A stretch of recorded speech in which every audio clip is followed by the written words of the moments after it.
എന്തൊരു കിടപ്പാടി ഇത്? എഴുന്നേറ്റ് മര്യാദയ്ക്ക് കിടക്ക്. അധിക പ്രസംഗം.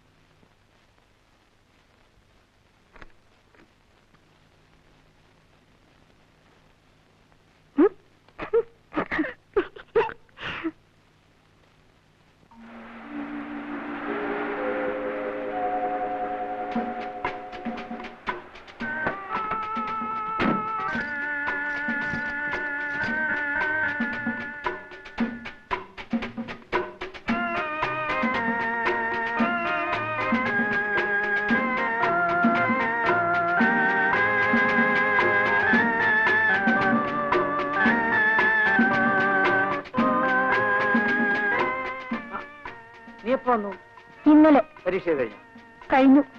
ഇതെല്ലാം തിരക്കാൻ ഇന്നെങ്കിലും ഒരാൾ എത്തിയല്ലോ. ധൃതി വെക്കണ്ട. നിന്റെ എല്ലാ കാര്യങ്ങളും നോക്കാൻ ഒരാളെ ഞാൻ ഉടനെ ഉണ്ടാക്കി തരാം. ചേട്ടാ,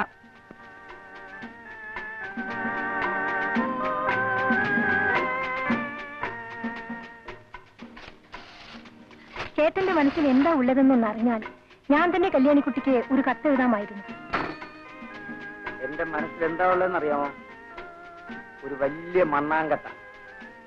ഇത്രയും വലിപ്പമുള്ള ഒരു വലിയ മണ്ണാങ്കട്ട എന്റെ അടുത്തുനിന്ന് രക്ഷിച്ചോണ്ട് പോയിരിക്കല്ലേ അവിടെ വീട്ടുകാര്. എന്താ വേണ്ടെന്ന് വെച്ചാൽ ചെയ്യട്ടെ. കുറെ പെൺകുട്ടികളുടെ കൂടെയാണ് എനിക്ക് അടുത്ത വർഷവും അവിടെ താമസിക്കേണ്ടത്. എന്റെ പേരും പറഞ്ഞ് അങ്ങനെ ആരും അഭിമാനിക്കണ്ട. ആരും. തലപൊക്കി നടക്കാനെങ്കിലും ഒന്ന് സമ്മതിച്ചാൽ മതിയായിരുന്നു.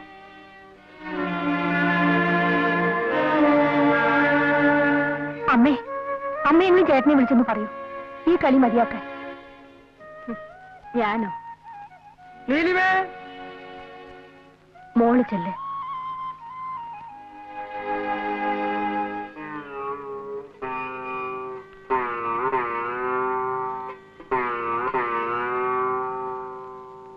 ഞാൻ പറഞ്ഞാൽ നീ അതനുസരിക്കും. അച്ഛൻ പറഞ്ഞതാണല്ലോ എന്ന് കരുതി. പക്ഷേ അവനോട് ഇത് പറയാൻ എനിക്ക് അധികാരമില്ല. രണ്ടാനച്ഛന് സ്ഥാനമേ ഉള്ളൂ എന്ന് മനസ്സിലാക്കുന്നുണ്ട്. ഞാൻ അവനോടൊന്നും പറയാറില്ല.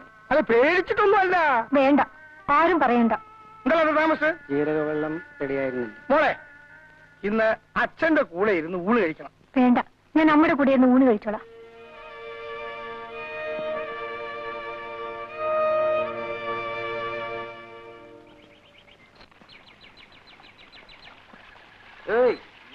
എല്ലാ പിള്ളേരും കോളേജിൽ പോകുന്ന പരീക്ഷ എഴുതാനാ. ഈ നാട്ടിൽ ചില പെൺപിള്ളേര് പരീക്ഷ എടുക്കുമ്പോ മുലക്കുത്തി അന്വേഷിക്കില്ല പണി. എടോ, തന്റെ ഒരു കാലേ പൊട്ടിയിട്ടുള്ളൂ. അടുത്ത കാലും കൂടി. അവരോടൊന്നും സംസാരിക്കാൻ നിൽക്കണ്ട. നമുക്ക്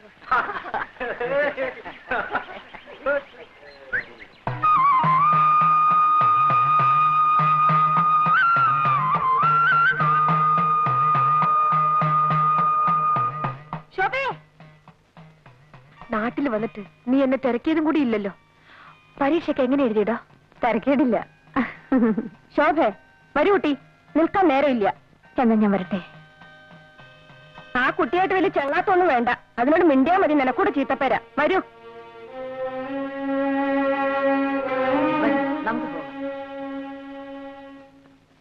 ഈ ലക്ഷ്മിയടത്തേക്ക് വേറെ പണിയൊന്നുമില്ലേ? ദിവസം ഇത് എന്നെ ജോലി. കാശിക്ക് പോകുമ്പോ സാധുക്കൊക്കെ കൊടുക്കാലോ. ഒരു 101 രൂപയെങ്കിലും ആയിട്ടാവട്ടെ. അതെ അതെ, എന്നും ഇങ്ങനെ കാശി രാമേശ്വരം എന്ന് പറഞ്ഞിരുന്നോളൂ. കല്യാണമൊക്കെ കഴിഞ്ഞ് സുഖമായിട്ട് ജീവിക്കുന്നതിന് പകരം. അതിനൊക്കെ ഒരു തലയിലെഴുത്ത് വേണ്ടേ കുട്ടി? പിന്നെ ഇവിടെ ഇങ്ങനെ യാതൊരു അല്ലലുമില്ലാതെ കഴിയുന്നുണ്ടല്ലോ. അത് തന്നെ ഒരു വലിയ ഭാഗ്യം. നിനക്കറിയില്ല, തറവാട് ഭാഗം വെച്ചപ്പോ എനിക്ക് 16 വയസ്സാ. ഒരു വസ്തു അറിയില്ല. എല്ലാരും കിട്ടിയതും വാങ്ങി അവരവരുടെ വഴിക്ക് പോയി. ലക്ഷ്മിയടത്തേക്ക് മാത്രം ആരും ഉണ്ടായിരുന്നില്ല. അമ്മയില്ല, അച്ഛനുമില്ല. ഇനിയിപ്പോ അതൊക്കെ എന്തിനാ പറയണേ?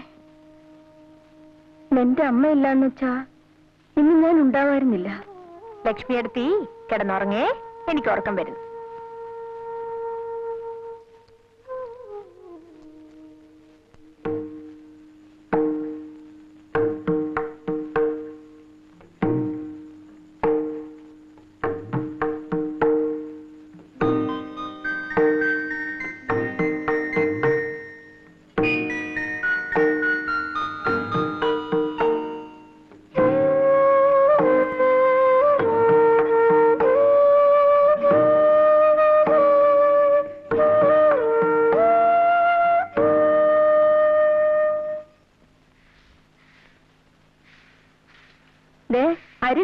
ഇരിക്കണോ? ഏട്ടന്റെ അടുത്തേക്ക് ഒന്നുകൂടെ ആളയക്കാം. ഏട്ടൻ എന്തോ വാശിയില്ല. 2-3 വട്ടം ആളയച്ചതല്ലേ.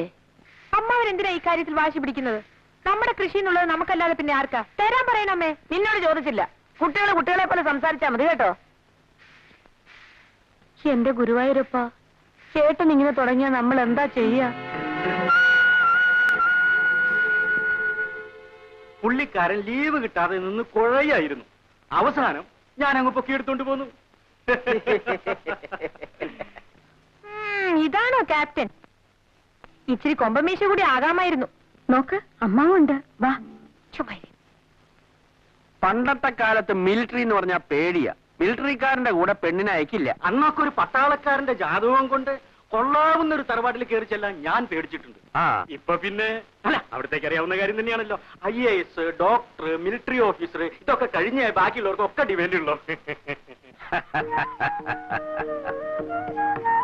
ഇതാ കുട്ടി. ഈ ഒരു കല്യാണവും കൂടി അങ്ങ് നടന്നാൽ ഇവിടത്തേക്ക് ഇനി മരുമോളുകെട്ടിയായിട്ട് വേറെ ആരുമില്ല. എന്താ? അതെ. ഞാനിപ്പോ വരാം.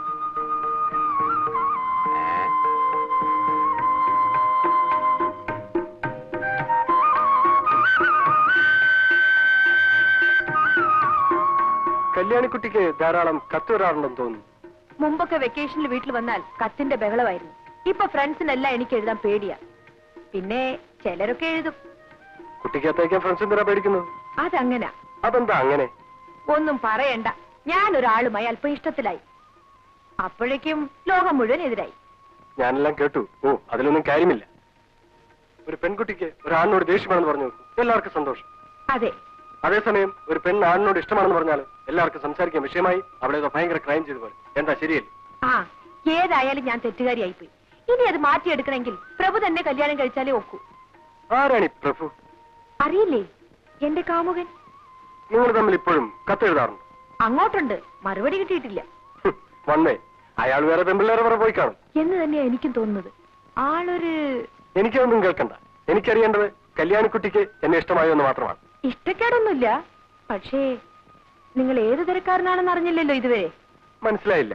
മദ്യപിക്കുമോ, സിഗരറ്റ് വലിക്കുമോ, മറ്റു ചില പെൺകുട്ടികളായിട്ട് എന്തെങ്കിലും ഇടപാടുണ്ടോ, അങ്ങനെ എന്തെല്ലാം അറിയാനുണ്ട്. ഇതൊന്നുമില്ല. ഒരുപക്ഷെ മദ്യപിക്കാത്ത ഒരു മിലിറ്ററി ഓഫീസറായിരിക്കും ഞാൻ. അതുപോലെ സ്മോക്കിംഗ്.